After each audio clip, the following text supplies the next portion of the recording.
英語聞き流し10分間、名作リスニング、英語テキストと MP3 ダウンロード、その他の物語は、ホームページよりご利用いただけます。88thpp.com 88thpp.com The Snow Queen. First story. Which treats of a mirror and of the splinters. Now then, let us begin. When we are at the end of the story, we shall know more than we know now, but to begin. Once upon a time there was a wicked sprite, indeed he was the most mischievous of all sprites. One day he was in a very good humor, for he had made a mirror with the power of causing all that was good and beautiful when it was reflected therein, to look poor and mean, but that which was good for nothing and looked ugly was shown magnified and increased in ugliness.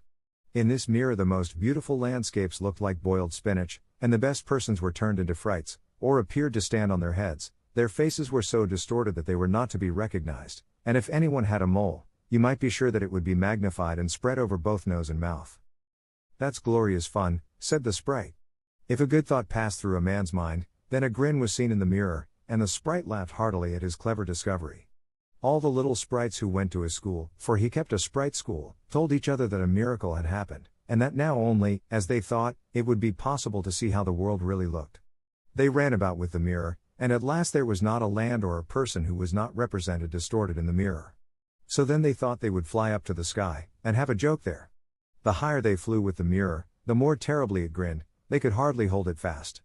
Higher and higher still they flew, nearer and nearer to the stars, when suddenly the mirror shook so terribly with grinning, that it flew out of their hands and fell to the earth, where it was dashed in 100,000,000 and more pieces. And now it worked much more evil than before, for some of these pieces were hardly so large as a grain of sand, and they flew about in the wide world, and when they got into people's eyes, there they stayed, and then people saw everything perverted, or only had an eye for that which was evil. This happened because the very smallest bit had the same power which the whole mirror had possessed. Some persons even got a splinter in their heart, and then it made one shudder, for their heart became like a lump of ice. Some of the broken pieces were so large that they were used for window panes, through which one could not see one's friends. Other pieces were put in spectacles, and that was a sad affair when people put on their glasses to see well and rightly. Then the wicked sprite laughed till he almost choked, for all this tickled his fancy. The fine splinter still flew about in the air, and now we shall hear what happened next. Second story. A little boy and a little girl. In a large town, where there are so many houses, and so many people, that there is no roof left for everybody to have a little garden, and where, on this account, most persons are obliged to content themselves with flowers in pots, there lived two little children, who had a garden somewhat larger than a flower pot. They were not brother and sister, but they cared for each other as much as if they were. Their parents lived exactly opposite.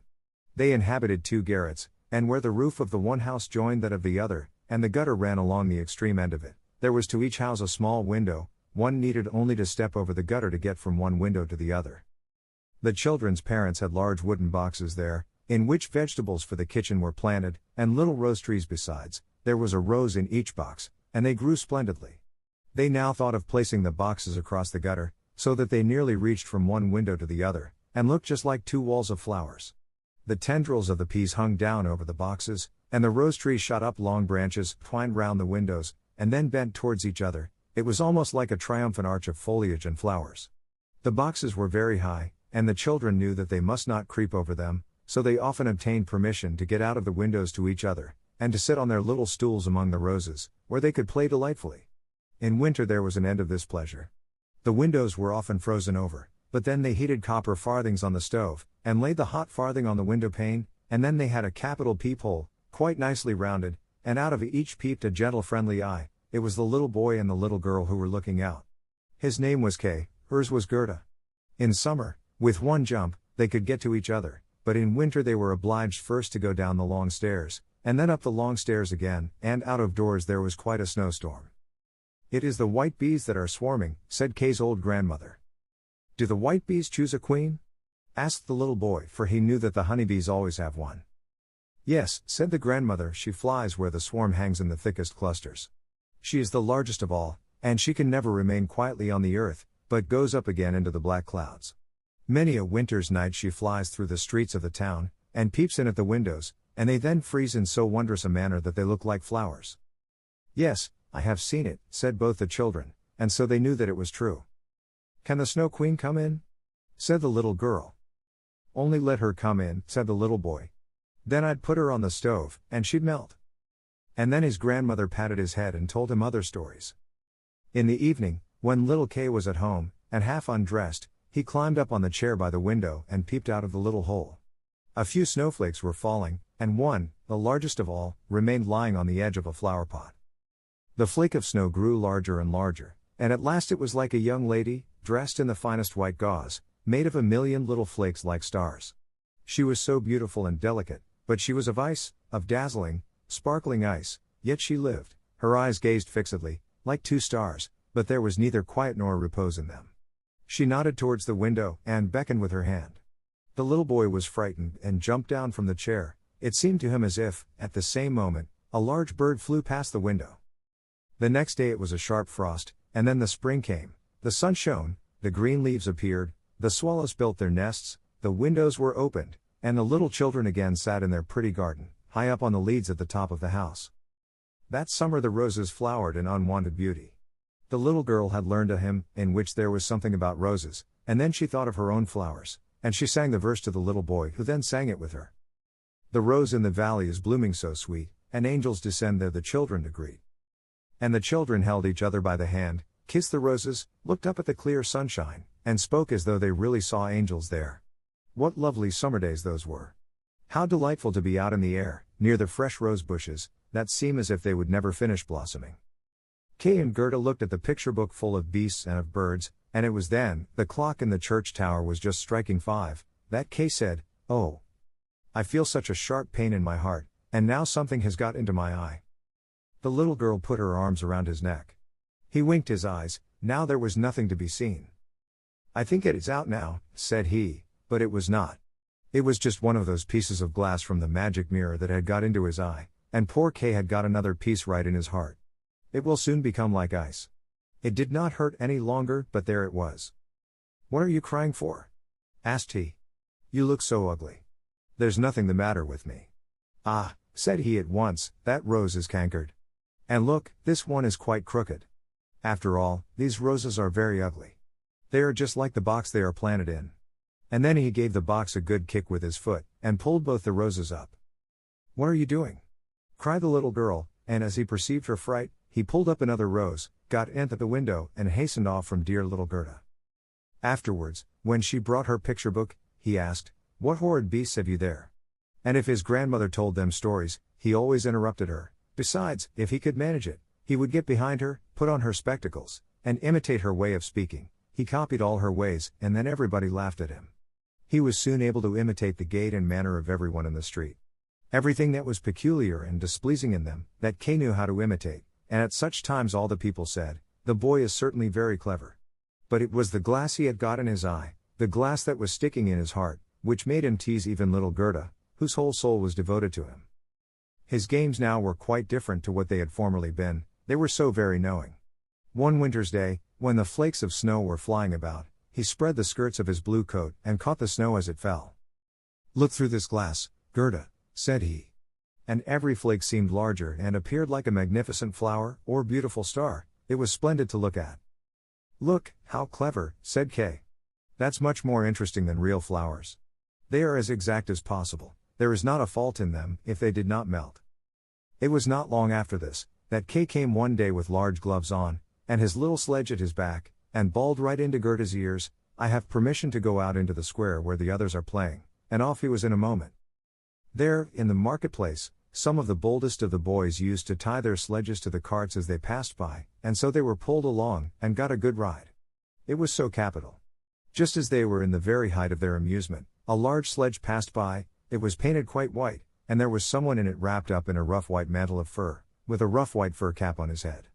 The sledge drove round the square twice, and Kay tied on his sledge as quickly as he could, and off he drove with it. On they went quicker and quicker into the next street, and the person who drove turned round to Kay, and nodded to him in a friendly manner, just as if they knew each other. Every time he was going to untie his sledge, the person nodded to him, and then Kay sat quiet, and so on they went till they came outside the gates of the town. Then the snow began to fall so thickly that the little boy could not see an arm's length before him, but still on he went, when suddenly he let go the string he held in his hand in order to get loose from the sledge, but it was of no use. Still the little vehicle rushed on with the quickness of the wind. He then cried as loud as he could, but no one heard him. The snow drifted and the sledge flew on, and sometimes it gave a jerk as though they were driving over hedges and ditches. He was quite frightened, and he tried to repeat the Lord's Prayer, but all he could do, he was only able to remember the multiplication table. The snowflakes grew larger and larger, till at last they looked just like great white fowls. Suddenly they flew on one side, the large sledge stopped, and the person who drove rose up. It was a lady, her cloak and cap were of snow. She was tall and of slender figure, and of a dazzling whiteness. It was the Snow Queen. "We have traveled fast," said she, "but it is freezingly cold. Come under my bearskin." And she put him in the sledge beside her, wrapped the fur round him, and he felt as though he were sinking in a snow wreath. "Are you still cold?" asked she, and then she kissed his forehead.